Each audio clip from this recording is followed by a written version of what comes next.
Hi everyone, Brody here with the Pride Swell info video for May. So this month we'll be making Cellphilms. Cellphilms are videos or short films made on any mobile device that are made to address a particular issue, concern, or theme. They're a short DIY way to make digital video files that can then be activated and mobilized in online and real-world contexts. In this video, I'm going to go over the Cellphilming prompt and then do a demo of some different editing software and go through the following steps: brainstorming, storyboarding, shooting, editing, finishing, and sharing. In this, I'm going to give a short tutorial on the free apps Stopmotion Studio and InShot, which are video editing and recording apps that are available for both iOS or Apple and Android or Google devices. With that, let's jump right in. So making a Cellphilm, as usual, begins with brainstorming. What is it that you want to say? How do you want to say it? Cellphilms are different than just any video taken on a cell phone.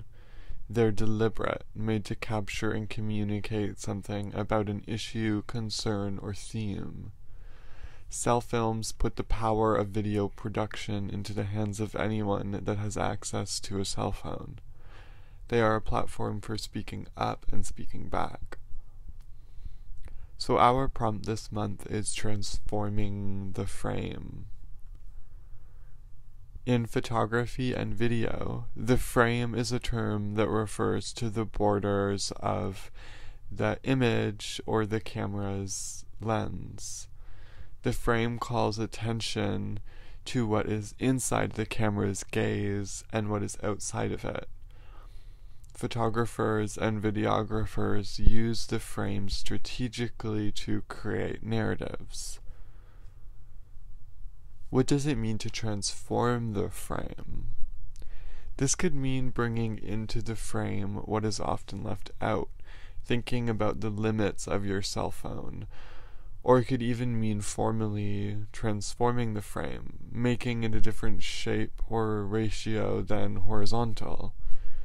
Can the frame be transformed, or is it already set by the device? Feminist film theory has utilized the term male gaze to make visible the ways in which films are made from the perspective of men, and as such depict women in a particular way. This concept can be extended to other identities as well.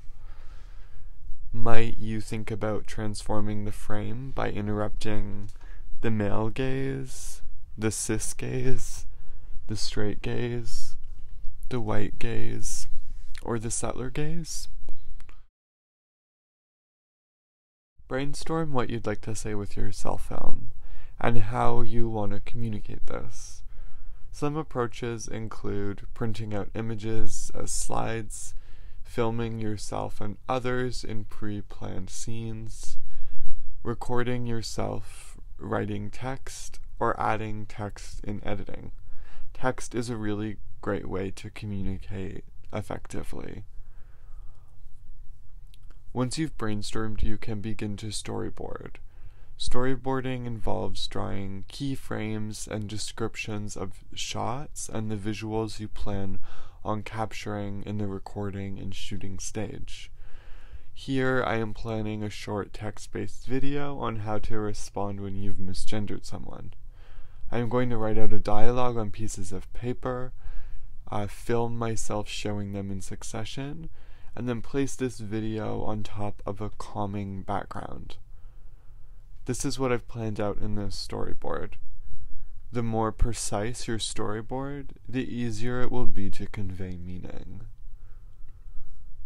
After you've storyboarded, you're ready to start shooting your film. In the next two steps, shooting and editing, there are plenty of options and decisions to be made. Having a clear vision in your storyboard will help you make these decisions. or you can make them more on the fly as you go.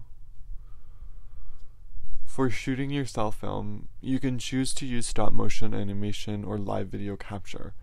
So stop motion animation involves taking many photographs and editing them together to make them look like they're moving, and this generally requires 24 photographs per second of moving footage. The various positions of this Lego figure make up a walking animation. In stop motion, each position would be captured as an image and played back really fast to appear moving. Live video capture is much faster, simply using the record button on your smartphone to record things as they appear in front of you. As you can see in this example, stop motion can be made to make objects, props, and people appear to be moving almost magically. Consider how you might use stop motion by itself, not at all, or even in combination with live recording. There are plenty of software that can be used for helping you make stop motion recordings. This app is called Stopmotion Studio and is available on both the App Store and the Google Play Store for free. Stopmotion Studio makes the workflow of taking many pictures to make up your stop motion animation. As you can see in this video, I am taking photos out of my bedroom window rapidly to make a short animation of the cars moving. Beyond this, in the app you can change the speed of the animation in frames per second,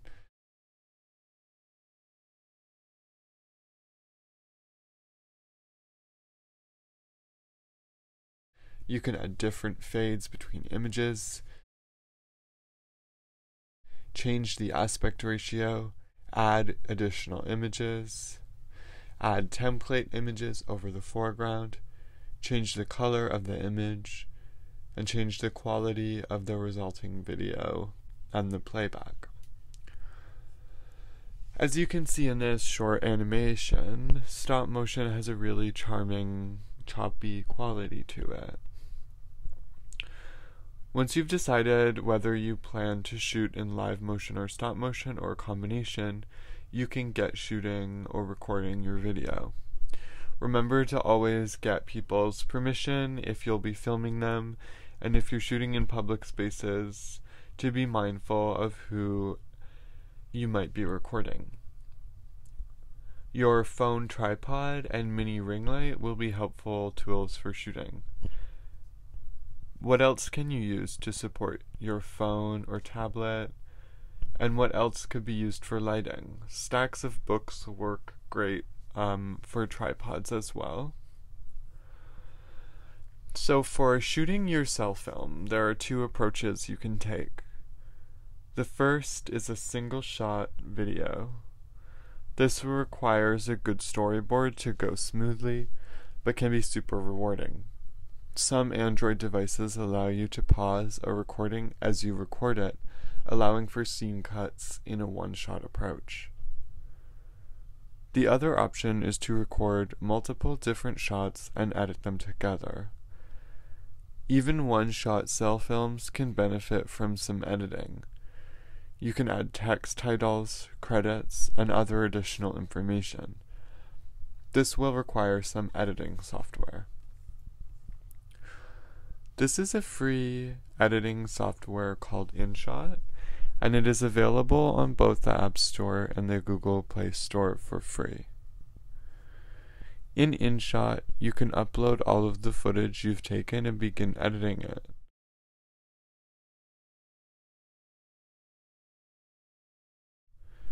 You can change the aspect ratio to fit different platforms.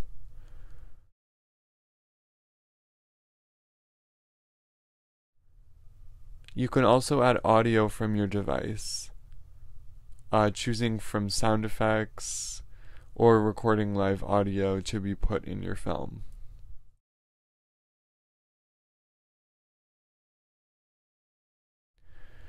You can also add stickers and text.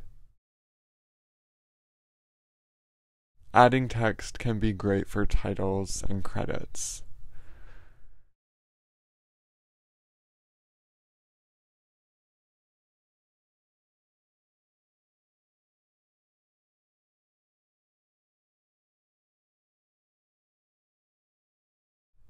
You can also add keyframes in InShot, which automatically animates parts of your films.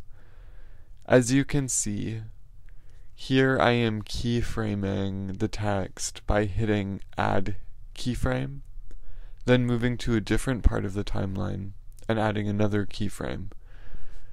This makes the element, in this case text, move between these 2 points.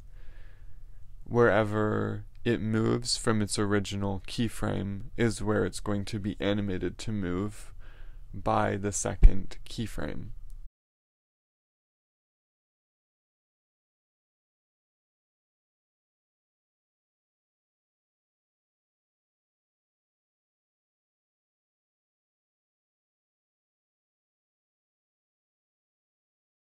You can also add filters to change the color or adjust individual elements.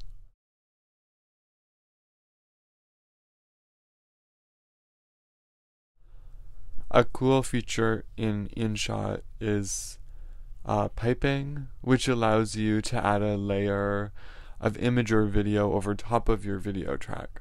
It can be resized and moved around the screen, and can even have different frames or masks added to it.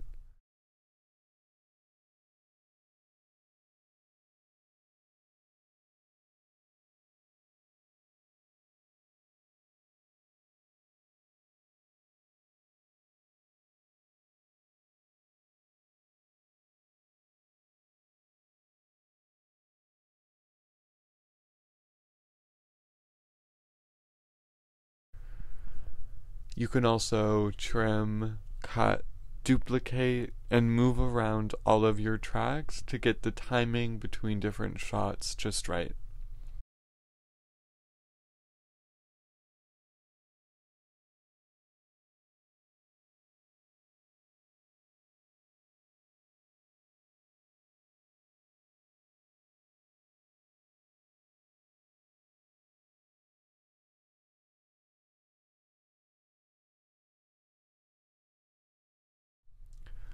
In settings, you can change your video resolution and frame rate, and finally, you can save your work or keep returning to it. InShot will save it as a draft.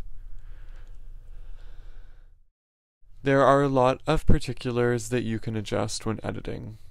Don't feel as if you must edit your film to a certain level of polish, but editing is necessary to stitch together multiple shots into a coherent narrative. Beyond this, editing can get into the fine details as well, if you want to go that far.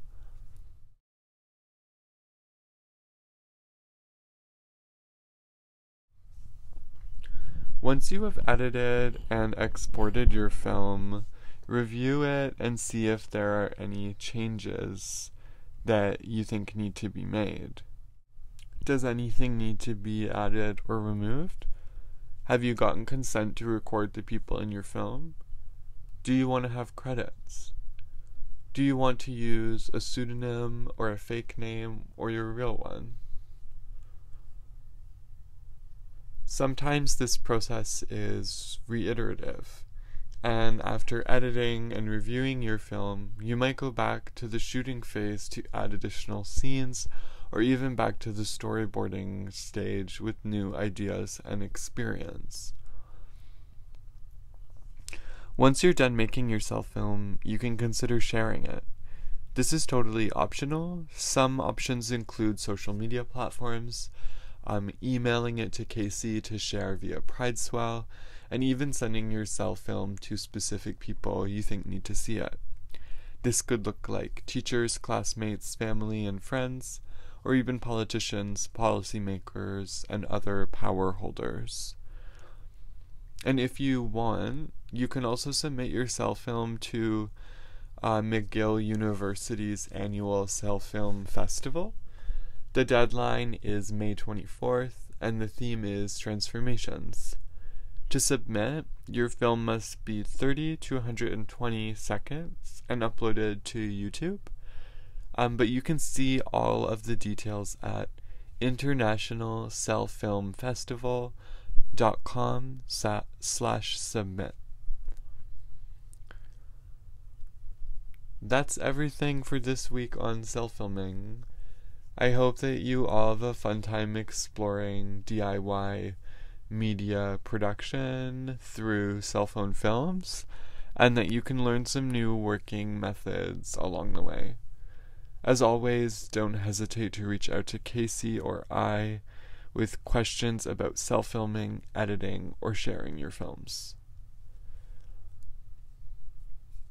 I'm going to end the video by playing my finished self-film, so feel free to watch as much or as little as you'd like. I use a combination of single shot filming and editing and chose to have no audio. Enjoy!